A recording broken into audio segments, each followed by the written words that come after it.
Welcome back to episode 2 of the Extreme Battery Test with yours truly, HTK. Today's lineup is especially exciting. We've got 3 cutting edge devices: the iPhone 17 Pro Max, Apple's most refined iPhone to date, the ultra slim iPhone Air, their thinnest model ever, and the Galaxy Z Fold 7, straight out of some Galaxy, which is both thinner than the iPhone Air and bigger than the iPhone 17 Pro Max when unfolded. So this should be really interesting. I look forward to it.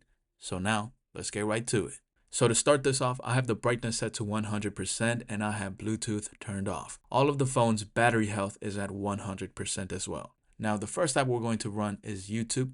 I'm gonna watch some videos for about an hour and I'll get back to you. As for the volume, I've set them to 4 clicks on all of the devices for casual listening, at least for the beginning of this test. As for the battery capacity of these phones, the iPhone Air has a 3149 mAh battery, the Z Fold 7 has a 4400 mAh battery, and the 17 Pro Max has the biggest at 5088 mAh battery. So we're closing in on about 1 hour of YouTube, and the iPhone Air is now at 95%, the Z Fold 7 is at 92%, and the 17 Pro Max is at 96%. Now it's time to run some 3D benchmark tests, and the first test will be Steel Nomad Lite stress test. The Steel Nomad Lite stress test is a 20-minute test that shows how a device will perform under longer periods running a non-ray traced, lightweight gaming workload. It mimics mobile games that are based on longer, more immersive experiences. The scores are in, and as you can see, the iPhone Air was the most stable at 79.2%, while the iPhone 17 Pro Max was right behind at 74.5% stability, and the Z Fold 7 was the lowest at 60.2% stability. Also, do keep in mind the iPhone 17 Pro Max did get a higher boot loop score overall compared to any of these other devices. The iPhone 17 Pro Max's lowest boot loop score was the iPhone Air's best boot loop score. So now it's time to run the Solar Bay Extreme stress test. This is a ray-traced gaming benchmark designed to test the graphics performance of high-end mobile phones, tablets, gaming handhelds, and lightweight laptops. So the results show how and if the performance changes with each loop, influenced by aspects like heat buildup and cooling.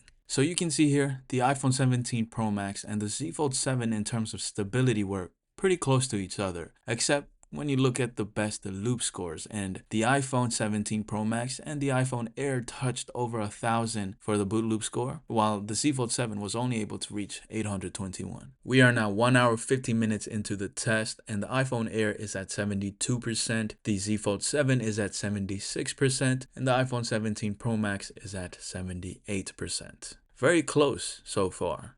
Quite interesting. I mean, do keep in mind, I don't have the Z Fold unfolded yet, but we will get into that. But now it is time to do a camera test. I'm going to record a 4K video at 60 frames per second for an hour, and I'll get back to you. 25 minutes into recording, the Air is at 64%, the Z Fold is at 65%, and the Pro Max is at 71%. So the iPhone 17 Pro Max is at around 91 degrees Fahrenheit. The iPhone Air is at around 92 degrees Fahrenheit, while the Z Fold 7, being the hottest, is at around 100 degrees Fahrenheit. This phone is warm around here. Over here it's cool. The iPhone, it's like warm all the way here. So it's like warm all the way down here. And the Samsung, it's the hottest up here, and like it's like right here. It's getting hot like right here. It's hitting iPhone 16 Pro Max level, so 105 degrees Fahrenheit. And going down here, it drops down a little, so you know. The phones are about to hit the 1 hour mark, and what I can notice here is the Z Fold 7 has lowered its screen brightness. Now, this is probably due to the phone just getting hot, but yes, you can see the brightness here. The iPhones sustain their brightness much better than the Z Fold 7.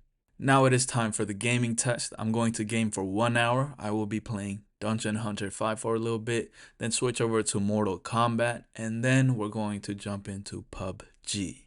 All of the devices provide a smooth gaming experience, except for the Z Fold 7 takes it up a notch with its folding abilities, or should I say unfolding abilities. And you can see when unfolded, it has a beautiful 8-inch display that just immerses you in the game much more than the smaller displays of the iPhones.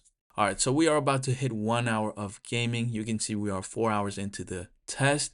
Let's see what the battery life's like. The iPhone Air is at 34%, the Z Fold 7 is at 33%, and the Pro Max is at 48%. This is quite interesting. The Z Fold 7, even when unfolded playing on a bigger screen, it's very close to the iPhone Air. They're just 1% away from each other. If you haven't noticed, the Z Fold 7 screen has also gotten brighter now, so that's great to see. Now I'm going to run the Geekbench 6 CPU and GPU benchmark test. First up is the CPU test. This test will assess the device's processing power by running simulated real-world tasks like image filtering, PDF rendering, and machine learning, measuring its capabilities in both single-core and multi-core operations. It provides a comprehensive score that reflects how well your system handles everyday applications from web browsing to augmented reality and offers cross-platform results for devices running Android, iOS, macOS, Windows, and Linux. And yes, you are seeing that correctly. The screen on the Z Fold 7 does look purplish, bluish for some reason. I don't know why, but when you're just using the Z Fold 7, you might not notice it. I really didn't pay attention to it until I had the iPhones next to it. Here's the score for the GPU test.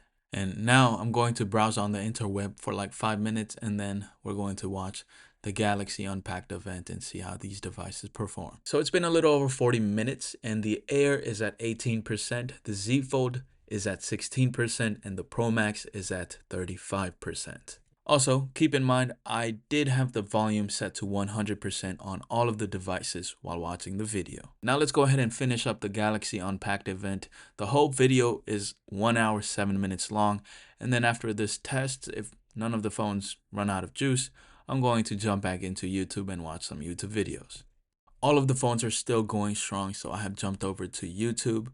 I'm going to watch this for a while, and then we're going to let the phones rest for a little over half an hour, and then we'll see what's the sitch. So it has been 35 minutes. We are 5 hours, almost 6 hours into the test. And now let's see what the battery levels are at. The iPhone Air is at 13%, the Z Fold is at 11%, and the Pro Max is at 30%. It hasn't even hit the red state yet. Next, I'm going to run the Geekbench AI. This is a tool that benchmarks the performance and accuracy of AI-related tasks on your device's hardware, such as CPU, GPUs, and NPUs. It measures a device's ability to perform tasks by simulating real-world machine learning and deep learning workflows, then provides standardized scores for different levels of precision. The Z Fold 7 is at critical battery levels. It has turned the brightness all the way down, but it needs to be at full brightness. And now let's jump back into YouTube. Now we are 6 hours into the test and the Air is at 10%, the Z Fold 7 is at 4%, and the Pro Max is at 28%.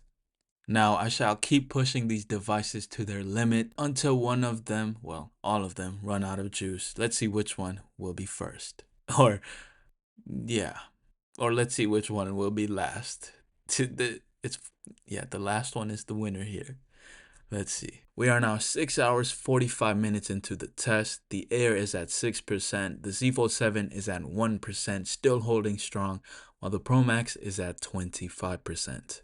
Similar to gaming, you can see here the viewing experience on the Z Fold 7 is a bit more immersive. If I were to zoom in on the videos on the iPhones, the notches, the dynamic islands would come in the way, while on the Z Fold 7 we have a little black hole right there. After 6 hours 48 minutes into the test, the Samsung Galaxy Z Fold has ran out of juice. 7 hours 15 minutes into the test, the iPhone 17 Pro Max has finally hit the red state at 20%.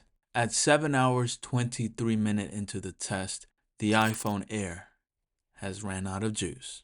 And now, after 10 excruciatingly long hours and 15 minutes, the iPhone has finally ran out of juice. This is probably the only time I'm glad my phone ran out of juice.